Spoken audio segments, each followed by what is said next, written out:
yang saya tidak pasti. Main Fusion. Boleh DM kami cik di Instagram. Saya akan suruh admin balas. Kita boleh berurusan di DM. Sampai kesilapan. Gol yang pertama untuk Broski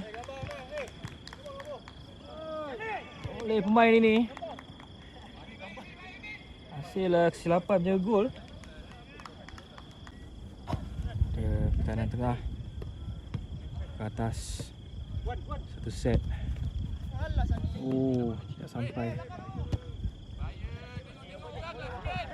Buang. Shen. Kanan ketika ni. Cubaan terus. Gol! Terus tamat. Satu sama.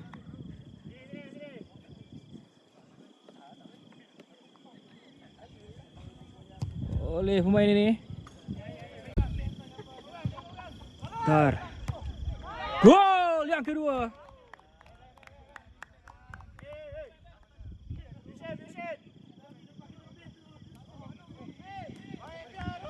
Oleh penjaring terbanyak tahun lepas. Sebelah tengah. Broski. Bagaimana untuk respon ketika ni?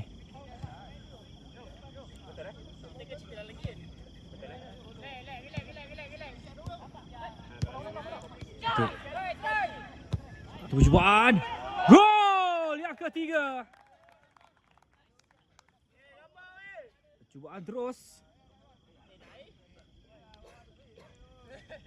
oleh penyerang Fusion tinggi lampai ini.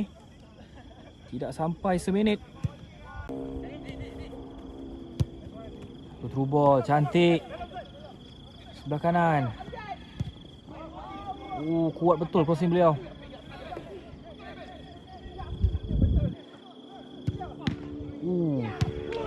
Gol! Yang keempat. Pemain ini lepas.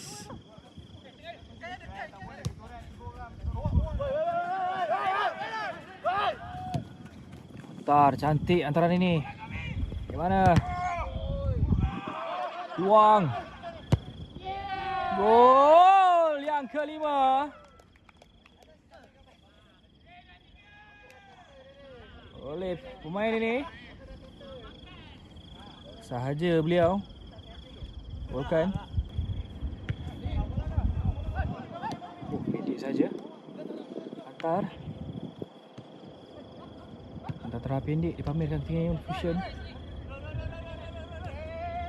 Sebelah kanan. 1-2 cantik. Gol. Gol yang ke-6.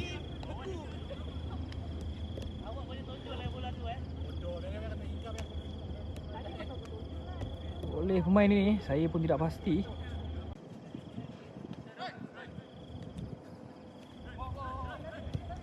Satu through ball sebelah kiri. Buang. Anggi sekali. Oleh yang ke-7.